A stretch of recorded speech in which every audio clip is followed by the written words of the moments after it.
This is a bizarre village. A pregnant woman just gave birth, but her baby was immediately handed over to the village chief. The chief took one glance at the infant and then drowned it in the water. Even more terrifying, this situation has been going on for 20 years. Because if they don't do this, the surviving children will suffer the agony of living without skin. The tide only begins to turn with Maya's arrival. Maya and her best friend stumble upon this village during a trip. After witnessing a baby's funeral with their own eyes, they decide to investigate the source of this curse. However, to their surprise, the curse turns out to be connected to Maya herself. Not long ago, Maya encountered a creepy man at work. He asked her if she was from a certain evil village. It was the first time Maya had heard the name of this village. Before she could respond, the man pulled out a large machete from his car and slashed at her. Fortunately, nearby police officers shot the man dead just in time. Maya was too scared to go back to work, but the village mentioned by the man kept haunting her thoughts. While sorting through her adoptive mother's clothes, Maya discovered that her biological parents had left her a large house in the countryside. To solve their financial difficulties, Maya and her best friend quickly embarked on a journey back to her hometown.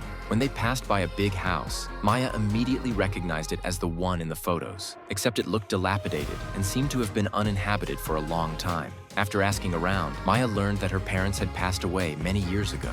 According to the village rules, in order to inherit the estate, one must obtain the consent of the village chief. However, when they arrived at the chief's house, they were told that he wouldn't return until the next day. To avoid trouble, they had no choice but to go back to the big house and plan to stay there while waiting for the chief to come back. But in the middle of the night, Maya was suddenly awakened by a strange noise. It turned out that the lady next door was giving birth. It should have been a joyous occasion, but everyone in the family looked worried. The reason was that the baby was born without skin, and this curse had been tormenting them for more than 20 years. The village chief had tried every possible method, but nothing worked. The next day, Maya and her friends saw a professional team passing through the village. Out of curiosity, the two followed them and saw the villagers burying a baby. At this moment, the village chief also spotted them. Maya didn't dare tell the truth and lied that they were college students here to learn shadow puppetry. The chief said if they wanted to learn, they should come to his house, and then he left with his people right away.